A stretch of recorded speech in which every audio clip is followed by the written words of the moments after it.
मंच पर विराजमान हमारे यशस्वी मंत्री आदरणीय रामकिशोर कांवरे जी, जिला भारतीय जनता पार्टी के अध्यक्ष आदरणीय योगेश पाल गुप्ता जी, भाई मुन्ना सिंह भदौरिया जी,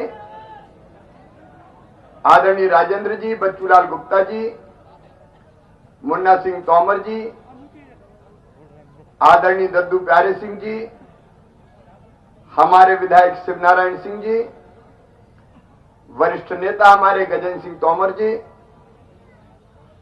भाई प्रीतम लोधी जी, आनंद सिंह जी, साहब सिंह तोमर जी, खैब सिंह भदैरिया जी, राम सिंह तोमर जी, मंडल के अध्यक्ष राम कुमार गुप्ता जी, नगरा मंडल के अध्यक्ष राम सिंह जी, अखिलेश शर्मा जी, शहर के अध्यक्ष सुरेंद्र सिंह तोमर जी, कवेंद्र सिंह तोमर जी, श्रीमती बहन ममता तोमर जी, राकेश जी, अमरीश जी, महाराज सिंह जी, गिरिराज जी, गब्बर सकवार जी, मंच पर बैठे हुए हमारे सभी वरिष्ठ नेता, साथी, पदाधिकारीगण और नगरा में यहां उपस्थित मेरी बहनों, मेरे भाइयों और मेरे भांजे भांजियों, दोनों हाथ जोड़ के आपको शीश झुका के प्रणाम करता हूं।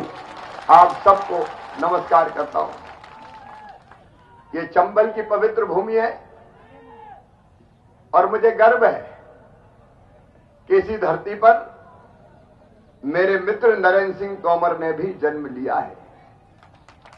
नरेंद्र सिंह तोमर हमारे लिए घर के हो सकते हैं, लेकिन मैं और नरेंद्र सिंह तोमर जी लगभग बचपन से साथ काम कर रहे हैं। युवा मोर्चे से हमने काम करना प्रारंभ किया और काम करते करते आज नरेंद्र सिंह तोमर जी नरेंद्र मोदी के सबसे शक्तिशाली मंत्रियों में से एक है और केवल मध्य प्रदेश से ही पूरे देश के विकास में महत्वपूर्ण भूमिका का निर्वाह कर रहे हैं। और उनके मित्र के नाते मैं मुख्यमंत्री फिर से बना और आपकी सेवा करने की कोशिश कर रहा हूं। मुझे गर्व है कि नरेंद्र सिंह तोमर इस धरती पर पैदा हुए हैं और नरेंद्र सिंह तोमर और शिवराज सिंह चौहान जान दो है, शरीर दो है, लेकिन आत्मा एक है। हम मिलकर काम करते हैं। अचानक ये सरकार बनी। हमने भी नहीं सोचा था कि भारतीय जनता पार्टी की सरकार बनेगी, क्योंकि सीटें हमारी 109 थी, कांग्रेस की 114 थी। बहुमत कांग्रेस को भी नहीं था, लेकिन हम भी पीछे रह गए थे। उस समय भी मुझे लोगों ने कहा था, निर्दलीय विधायकों ने, कि आपको हम मुख्यमंत्री बनाना चाहते हैं। तो मैंने कहा यार, जब अंबई में नहीं जीते तो अब काय का मुख्यमंत्री, अब तो कांग्रेस को ही बनाने दो, कमलनाथ जाने। कांग्रेस की सरकार बनी, लेकिन 1.25 साल में कांग्रेस की सरकार ने मध्य प्रदेश की ऐसी गति कर दी। मैं सच कहता हूं मेरे बहनों और भाइयों, मध्य प्रदेश के वल्लभ भवन को कमलनाथ ने दलालों के अड्डे के रूप में परिवर्तित कर दिया था। दलालों के अड्डे के रूप में हर पद की कीमत लगती थी, बिना पैसे के कोई पद नहीं मिलता था। उच्च प्रशासनिक पदों पर धन की बोलियां लगती थी। अब ये कमलेश जाटव कह रहे हैं हमारे उम्मीदवार के, वे तो सुनते ही नहीं थे, कहते चलो चलो चलो चलो, अरे उद्योगपतियों से फुर्सत होती तो तुम भी सुनते हैं। कौन ने पूछा कमलेश जाटव को और ज्योतिरादित्य सिंधिया जी को? ये अगर विकास की काम की बात कहें तो चलता करने की बात कहें, चलो चलो चलो चलो, मेरे पास टाइम नहीं है, 24 घंटा है, 26 घंटा नहीं है। एक तरफ चारों तरफ भ्रष्टाचार का आलम और दूसरी तरफ जनता से जितने वादे किए थे एक वचन पूरा नहीं किया। इनने कहा था सभी किसानों के 2 लाख तक के कर्जे हम माफ करेंगे, सभी किसानों के, और बाद में आदेश निकाला तो ये निकाला कि केवल अल्पकालीन सहकारी ऋण माफ किया जाएगा। खाद बीज का लाखों किसान एक झटके में ही बाहर कर दिए। फिर दूसरा आदेश निकाला है कि जिनके मार्च 2018 तक के कर्जे हैं उन्हीं का माफ होगा, जिनके बाद के उनका माफ नहीं होगा। लाखों किसान बाहर कर दिए। फिर तीसरी बात कह दी कि जिनका काला तीत है उन्हीं के करेंगे, जो चालू खाते वाले उनके नहीं करेंगे। मर गए बेचारे, डिफॉल्टर हो गए, 18% ब्याज का कर्जा दे रहे हैं, हालत खराब है। और मैं जहां जाता हूं वहां मिलते हैं मुझे और कहते हम तो मर गए। आज नगरा में मैं कह रहा हूं मेरे ऐसे किसान भाइयों, चिंता मत करना रे, ब्याज की गठरी हमारे सर पर रख हुई है। कमलनाथ ने मामा शिवराज सिंह चौहान उस ब्याज की गठरी को उतारेगा, मैं इंतजाम करूंगा, आप चिंता मत करना। एक नहीं अनेकों वादे, नौजवानों से कहा 4,000 रुपया बेरोजगारी भत्ता देंगे, एक धेला नहीं दिया। जितने वादे किए थे, जितने वचन दिए थे, एक वचन पूरा नहीं किया। और दूसरी तरफ आतंक और अन्याय का राज। और ये सिंधिया जी के नेतृत्व में जब पाप का घड़ा कांग्रेस का भर गया तो 22 विधायकों ने, जिनमें कमलेश जाटव शामिल थे, उस पाप के घड़े को फोड़ दिया और उस सरकार को गिरा दिया। हम तो 5 साल की सोच रहे थे, बहाना थोड़ी, हमको तो आंदोलन प्रदर्शन करना है। लेकिन जब ये परिस्थिति बनी तब हमने फिर से सरकार बनाई। और मैं आज आपको हिसाब देता हूं मेरे बहनों और भाइयों, मुझे मुख्यमंत्री बने केवल 6 महीना हुए हैं, और वो भी बना मैं कोरोना के काल में। सारी आर्थिक गतिविधियां ठप हो गई, खजाने में पैसा नहीं था, खर्चा चलाना मुश्किल था, कोरोना का इंतजाम करना था। लेकिन मैं जैसे ही मुख्यमंत्री बना, मैंने फाइल देखी तो पता चला कमलनाथ ने 2200 करोड़ रुपया फसल बीमा योजना का प्रीमियम भरा ही नहीं, उसलिए किसान को फसल बीमा योजना का पैसा नहीं मिला। मैंने 2200 करोड़ रुपया तुरंत भरवा के 3100 करोड़ रुपया किसानों के खाते में डलवाने का इंतजाम किया फसल बीमा योजना। फिर रबी 2019 का, 20 का, खरीफ का और रबी दोनों का फसल बीमा योजना के 4,688 करोड़ रुपया किसान के खाते में डलवाए। फिर 0% ब्याज पे हम कर्जा देते थे। कमलनाथ और कांग्रेस की सरकार ने 0% ब्याज पे कर्जा देना बंद कर दिया। चिंता मत करना किसान भाइयों, मैंने फिर 0% ब्याज पे कर्जा देना चालू कर दिया है और 800 करोड़ रुपया उसके किसानों के नाम से बैंकों के खाते में डाले हैं। और फिर दिल ने कहा कि शिवराज चौथी बार बना है रे, खजाने में कड़की जरूर है, लेकिन चिंता मत कर, मोदी जी 6,000 किसानों को दे रहे हैं, चौथी बार हुआ है तो 4,000 तो तू भी मिला दे। तो 6,000 में मिला के मैंने 10,000 कर दिए। और सुन लेना नगरा वालों, कड़की में 10,000 किए, चिंता मत करना, और पैसा आने दो, कसर नहीं छोड़ूंगा, किसानों के खाते में और पैसा भेजूंगा मैं। भारतीय जनता पार्टी की सरकार है, संकट का समय जरूर है, लेकिन किसानों को देने में हमने कोई कंजूसी नहीं की है। बाजरे की फसल आ रही है, चिंता मत करना, रेट कम है, एक एक बाजरे का दाना समर्थन मूल्य पे खरीदूंगा, एक एक बाजरे का दाना। हम धान खरीदेंगे, हम बाजरा खरीदेंगे, हमने गेहूं खरीदने का काम किया है। किसान को उसके पसीने की पूरी कीमत देने में भारतीय जनता पार्टी की सरकार कोई कोताही नहीं करेगी। आप बताओ, कांग्रेस ने बाजरा खरीदा था क्या? पर की साल उनकी सरकार थी। अरे जोर से बताओ, खरीदा था क्या? उनको किसान की चिंता थोड़ी है। और जिनकी फसल खराब हुई पूरे मध्य प्रदेश में, जा कमलनाथ ने एक ढेला नहीं दिया था। मैंने तय किया है 4,000 करोड़ रुपया राहत की राशि के बनेंगे, वो 4,000 करोड़ रुपया भी किसान के खाते में डालूंगा। और ये तब जब प्रदेश की आर्थिक स्थिति खराब है, लेकिन मैं कसर नहीं छोड़ूंगा। वो दम्भ और अहंकार से भरे नेता है कमलनाथ और कांग्रेस। अब हम जब ये पैसा किसानों के खाते में डालते हैं तो आजकल कांग्रेस केवल हमें गाली देने का काम कर रही है। कमलनाथ मुझे कहते हैं शिवराज सिंह तो नारियल लेके चलता है, नारियल लेके। तो मैंने कहा कमलनाथ, नारियल लेके नहीं चलूं तो क्या शैंपेन की बोतल लेके चलूं भाई? नारियल हमारा स्वभाव है, संस्कार है, संस्कृति है। भगवान को भी नारियल चढ़ाते हैं, और मेरे लिए तो जनता ही मेरी भगवान है। मध्य प्रदेश मेरा मंदिर है, इसमें रहने वाली ये जनता ही मेरी भगवान है, और इस जनता का पुजारी शिवराज सिंह चौहान है। जनता ही को भगवान मान कर उसकी सेवा करते हैं। और हम बने तो हमने विकास के काम चालू करे। इनने कहा पीपा पुल कहते हैं, पांटू क्या इनका बनना है, उनका बनेगा। हम कमलनाथ थोड़ी यार कमलेश जो मना कर देंगे, कहां फंसे थे फालतू में, दुष्टन में, कांग्रेस में चले गए। 1.25 साल में हालत खराब हो गई थी कांग्रेस में। अब चिंता मत करना, पांटून पुल भी बनेगा, शिकारा का 9 किलोमीटर रोड भी बनेगा, स्टॉप डैम भी बनेगा। कोई कसर नहीं छोड़ूंगा नगरा और आसपास के गांव के विकास में, क्योंकि भारतीय जनता पार्टी की सरकार हमने पहले भी किया और आज भी करने का काम करेंगे। और सुनो मेरे बहनों और भाइयों, तब जब कोरोना की कड़की है, खजाने में पैसा कम है, लेकिन मैं रोतेला मुख्यमंत्री नहीं हूं कि रो मेरे पास पैसा ही नहीं है, मेरे पास पैसा ही नहीं है। कमलनाथ यही कहते रहते थे, मेरे पास पैसा ही नहीं है, मेरे पास पैसा ही नहीं है। पैसा नहीं है तो क्या बाहर झोंकने के लिए मुख्यमंत्री बने हो? भाई ये तो हर कोई कह देगा, ये तो धन्नू पन्ना कल्लू लल्ला कोई भी कह देगा पैसा नहीं है, बैठे रहो। मैं ये कह रहा हूं मेरे पास पैसे की कमी नहीं है, कहीं से भी लाऊंगा, उधार लेना पड़े तो भी लूंगा, लेकिन किसान और गरीबों को कोई कसर नहीं छोड़ूंगा, कोई कसर नहीं छोड़ूंगा।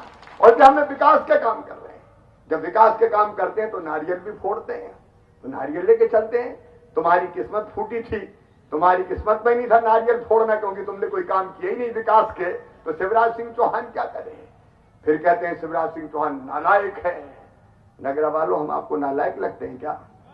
अरे जोर से बताओ, नालायक लगते हैं? ये भाषा है कांग्रेस के अध्यक्ष की, कहते हैं मुख्यमंत्री नालायक है। और उसके बाद फिर कहने लगे मुख्यमंत्री कलाकार है, ये तो जनता के सामने घुटने टेकता है।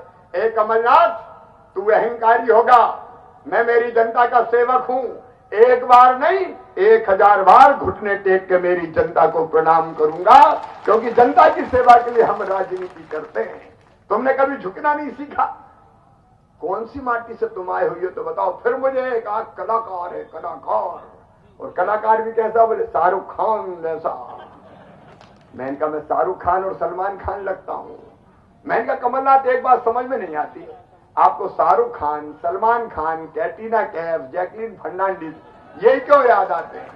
आपको धन्नू पन्ना कल्लू मन्ना चन्ना जुम्मन गरीब आदमी क्यों याद नहीं आता? नौजवान क्यों याद नहीं आते? अरे जाकी रही भावना जैसी, प्रभु मूरत देखी तुम तैसी, तुम केवल उधर देखते हो कमलनाथ। और फिर उनकी पार्टी ने कहा शिवराज सिंह चौहान नंगा भूखा है। मैंने कहा हाँ, मैं तो नंगा भूखा हूं। तू उद्योगपति है, सेठ कमलनाथ उद्योगपति, मेरा नरा, मैं तो पैदा हुआ हूं मध्य प्रदेश की धरती में, जैत गांव में पैदा हुआ हूं, गांव के कच्चे घर में पैदा हुआ, तब अस्पताल होते ही नहीं थे, तो मैं तो कच्चे घर में पैदा हुआ और मेरा नरा जैत में गड़ा है। तुम्हारा नरा कहां गड़ा है ये तो बता दो, तुम कहां पैदा हुए हो? तुम्हारे कोई गांव ठाव कहीं है क्या? कलकत्ता से आए हो कि कानपुर से आए हो, यही पता नहीं है। तुम क्या मध्य प्रदेश की जनता का दर्द जानोगे? ये तो ठहरे परदेसी, साथ क्या निभाएंगे। कभी नहीं आए जनता के बीच, गांव गरीब किसानों की देखी नहीं, सुनी नहीं। और मैं अगर काम कर रहा हूं तो कहते हैं नंगे भूखे हैं। हाँ, मैं नंगा भूखा हूं। और इसलिए कमलनाथ, मैंने संबल योजना बनाई थी, और संबल योजना बना के तय किया जितने बेटा बेटी है मेरे भांजे भांजी, चाहे वो सामान्य वर्ग क्यों, चाहे वो पिछड़े वर्ग क्यों, चाहे वो अनुसूचित जाति जनजाति क्यों, अगर वो 12वीं में अच्छे नंबर लाएंगे और उनका एडमिशन मेडिकल इंजीनियरिंग कॉलेज में IIT IIM में होगा तो 8 लाख रुपया साल भी उनकी फीस होगी। तो उनकी फीस मम्मी पापा नहीं भरवाएंगे, ये मामा शिवराज सिंह चौहान भरवाएगा, भारतीय जनता पार्टी की सरकार भरवाएगी। मैंने बच्चों की फीस भरवाना शुरू किया और सेठ कमलनाथ, तूने वो फीस भरवानी बंद कर दी। लेकिन मेरे भांजे भांजियों, चिंता मत करना रे, अब मामा शिवराज सिंह चौहान फिर से वापस आ गया है। इस साल से फिर से फीस भरवाना मैंने चालू कर दी है। तुमने रोजगार की बात कही, ढेला नहीं दिया। मैंने सारी नौकरियों में भर्ती से प्रतिबंध हटा के बच्चों को नौकरी देने का रास्ता साफ किया है। चाहे वो कांस्टेबल की नौकरी हो, चाहे वो अध्यापक की नौकरी हो, चाहे वो पुलिस की नौकरी हो, चाहे वो स्वास्थ्य विभाग की नौकरी हो, चाहे वो स्वास्थ्य विभाग की नौकरी हो, सब नौकरियों में भर्ती से प्रतिबंध हटा दिया गया है। और सारी ब्रांच इसी महीने फॉर्म भरे जाएंगे, फॉर्म भरना प्रारंभ हो रहे हैं। मेरे बच्चों, जितने पद खाली है सब पर भर्तियां की जाएगी, ताकि चंबल के नौजवान अपनी ताकत, अपनी क्षमता के बल पर पुलिस में भी और बाकी स्थानों पर भी नौकरी प्राप्त कर सके। कमलनाथ बताए क्या किया नौजवानों के लिए। मेरे बहनों और भाइयों, ये मुझे नंगा भूखा कहते हैं। मेरी बहनों, मैं मुख्यमंत्री बना, मैंने तय किया क्या मेरी जितनी गरीब बहनें अगर बेटा बेटी को जन्म देंगी तो जन्म देने के पहले 4000, और जन्म देने के बाद 12,000 रुपया खाते में डालूंगा ताकि बहन आराम भी कर ले और लड्डू खाने भी मिल जाए। कमलनाथ, तूने तो 16,000 रुपया बंद करके मेरी बहनों के मुंह से लड़ुआ तक छीन लिए। तू सेठ कमलनाथ। ये कमलनाथ है, अपने आप को उद्योगपति कहते हैं। मैंने कन्यादान योजना बना के मेरी बेटियों की शादियां करवाई और इनने कहा 51,000 देंगे, 51,000 और 51,000 कह के फेरे तो पड़वा दिया, लेकिन बेटियों को भी धोखा दे दिया, धेला नहीं दिया। हम तो देते थे, इनने वो 51,000 भी छीन लिए। तुम सेठ उद्योगपति, हम नंगे भूखे। लेकिन कमलनाथ, अगर एक्सीडेंट में कहीं मौत हो जाती थी, मैं 4 लाख रुपया भिजवाता था गरीब के घर ताकि विधवा बहन की जिंदगी पहाड़ ना बन जाए। तुमने तो मेरी विधवा बहन के वो 4 लाख रुपया भी छीन लिए कमलनाथ, वो 4 लाख रुपया भी छीन लिए। और अंतिम संस्कार के लिए अगर किसी गरीब के घर मौत हो जाती थी, मैं 5,000 रुपए की राशि भिजवाता था। कमलनाथ, तुमने तो कफन के 5,000 भी गरीब से छीन लिए। तुम्हारी अमीरी तुम्हें मुबारक हो। हम नंगे भूखे अच्छे हैं, हमें नंगे भूखे ही रहने दो ताकि अपनी जनता जनार्दन की सेवा करते रहें। लेकिन आप फैसला कीजिए, ये इनके बोल हैं, ये इनके शब्द हैं, ये इनके विचार हैं। और फिर कमलनाथ एक दिन कहते हैं हमारी मंत्री श्रीमती इमरती देवी जी को, अब वो शब्द मैं नहीं बोलता, उनको उनका अपमान किया, लज्जाजनक शब्दों का उपयोग किया। और उसके बाद जब हमने विरोध किया, पूरे मीडिया में देश भर में हंगामा मच गया कि कमलनाथ ने नवरात्रि में एक बहन का अपमान किया है। उनको अपमानजनक शब्द कहें, लज्जाजनक शब्द कहें, लेकिन बेशर्मी से ये बचाव करते रहे कि मैं भी आइटम हूं, ये भी आइटम है। आइटम कह दिया तो क्या हो गया? ये कमलनाथ है। क्या मां बहन और बेटी के प्रति ऐसे भाव किसी को रखना चाहिए? निर्लज्जता पूर्वक अपने बयान का समर्थन करते रहे कमलनाथ। और आज तो हद तब हो गई जब राहुल गांधी का बयान आया। राहुल जी ने भी कहा कि यह दुर्भाग्यपूर्ण है, गलत बात है। केवल दुर्भाग्यपूर्ण कहने से काम नहीं चलेगा। राहुल जी, अगर दुर्भाग्यपूर्ण है तो कमलनाथ का तुम क्या करने वाले हो? तुम्हारी पार्टी के अध्यक्ष, नेता प्रतिपक्ष। लेकिन पत्रकारों ने उसके बाद कमलनाथ से पूछा कि अब माफी मांगोगे? बोले हम नहीं मांगते माफी, उनने कह दिया तो कह दिया। अब ये अहंकारी नेता क्या बताओ जनता की सेवा कर सकता है क्या? अरे जोर से बताओ, कर सकता है क्या? ये दम और अहंकार में भरे थे, इसलिए सिंधिया जी का इनने अपमान किया, इनके विधायकों का इनने अपमान किया। और इसलिए उस सरकार को तोड़ के सिंधिया जी और उनके साथी बाहर निकल के आ गए। मैं यही कहना चाहता हूं मेरे बहनों और भाइयों, ये वो धरती है जहां एक माता सीता जी का अपमान हुआ था तो रावण का वंश सहित विनाश कर दिया गया था। नाम लेबा पानी देवा, रावण के वंश में नहीं बचा। और फिर उनके एक मंत्री कहते हैं कि इमरती को जलेबी बना देंगे। ये भाषण है? अब ये भाषण है क्या कि ये चुनाव के मुद्दे हैं? और फिर एक कहते हैं कि पूतना है पूतना। अब ये कांग्रेस है क्या? कहते हैं शिवराज सिंह चौहान कंस है, पूतना, और वो कमलनाथ कृष्ण है। मैंने कहा बारे कृष्ण कन्हैया। ये कांग्रेस का संस्कार और स्वभाव है। कैसे लोग इस देश में राजनीति करेंगे? 1.25 साल में बैठ के खा गए मेरे मध्य प्रदेश को मेरे बहनों और भाइयों। और इसलिए मैं आज अपील करने आया हूं। एक तरफ हमने विकास के काम चालू किए हैं, माताओं बहनों के कल्याण की योजना, चाहे लाडली लक्ष्मी योजना हो, वो मैंने फिर से शुरू कर दी है। कन्यादान वो फिर से शुरू कर दी है। संबल योजना फिर से चालू कर दी है। और हमारे किसानों के कल्याण की एक नहीं अनेकों योजनाएं बनाई है। यह भारतीय जनता पार्टी है जिसने सब गरीबों के लिए तय किया कि अगर किसी को कोई जाति समाज का हो, कोई जाति का भेद नहीं, सामान्य वर्ग का भी हो, ओबीसी का भी हो, अनुसूचित जाति का भी हो, अगर गरीब है और 1 रुपया किलो राशन नहीं मिल रहा तो मैं इनका जोड़ो नाम, कोई नाम मत छोड़ना। और नेतृत्व से मैं कह रहा हूं, कोई छूट गया तो सूची बना के जुड़वा देना। हमारे खजाने में गरीबों के लिए पैसे की कमी नहीं है। गरीब की थाली खाली दी रहने देंगे, सबको सस्ता राशन देंगे। अब कमलनाथ की नहीं, भारतीय जनता पार्टी की सरकार है। राम की चिड़ैया, राम कोई खेत खावरी चिड़ैया, भर भर पेट, कोई चिंता करने की जरूरत नहीं है। ये गरीब किसान नौजवान, उनकी चिंता करने वाली सरकार है। अब जब हम ये काम कर रहे हैं तो कमलनाथ जी को दर्द हो रहा है, तकलीफ हो रही है और इसलिए शिवराज को गाली बक रहे हैं, गाली दे रहे हैं। अरे यहां तो अकेला शिवराज सिंह चौहान नहीं है, नरेंद्र सिंह तोमर भी है। मैं कहना चाहता हूं मेरे बहनों और भाइयों, आने वाले 3 साल में किसी गरीब का घर कच्चा नहीं रहेगा, सबको पक्का मकान बनाने के पैसे दे दिए जाएंगे। मेरी बहनों, हमने नई योजना बनाई, अब खेचू की जरूरत नहीं पड़ेगी। नल जल योजना बना के पाइपलाइन डाल के नल का पानी, टोटी वाले नल का पानी पीने दिया जाएगा। विकास की नई गंगा बहेगी पूरे क्षेत्र में, पूरे मध्य प्रदेश में, क्योंकि अब भारतीय जनता पार्टी का शासन है। लेकिन ये तब कर पाएंगे जब ये सरकार रहेगी, क्योंकि अभी जो सरकार है वो तो उधर से तोड़ के आ गए और त्याग किया है। देखो मैं एक बात कहता हूं, कोई अपनी विधायकी 3.25 साल पहले नहीं छोड़ता। विधायक पद छोड़े, मंत्री पद छोड़े और छोड़ के ये भारतीय जनता पार्टी के साथ आए हैं, इसलिए भारतीय जनता पार्टी की सरकार बनी है। एक बात आप सब ध्यान से समझ लेना, अगर कमलेश जीतेंगे और इनके साथी जीतेंगे तो ही भारतीय जनता पार्टी की सरकार रहेगी। ये जीतेंगे तो ही मैं सीएम रहूंगा, तो ही भारतीय जनता पार्टी की सरकार रहेगी। ये चुनाव केवल विधायक चुनने का चुनाव नहीं है, ये चुनाव सीएम कौन रहेगा इसका चुनाव भी है। ये चुनाव, ये सरकार चलेगी कि नहीं चलेगी इसका चुनाव भी है।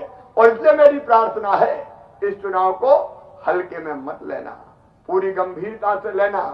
बीच में भी कुछ लोग खड़े हो सकते हैं, तो मेरा कहना यह है आपसे कि इस बार वोट खराब बिल्कुल मत करना, नहीं तो बड़ा घाटा हो जाएगा।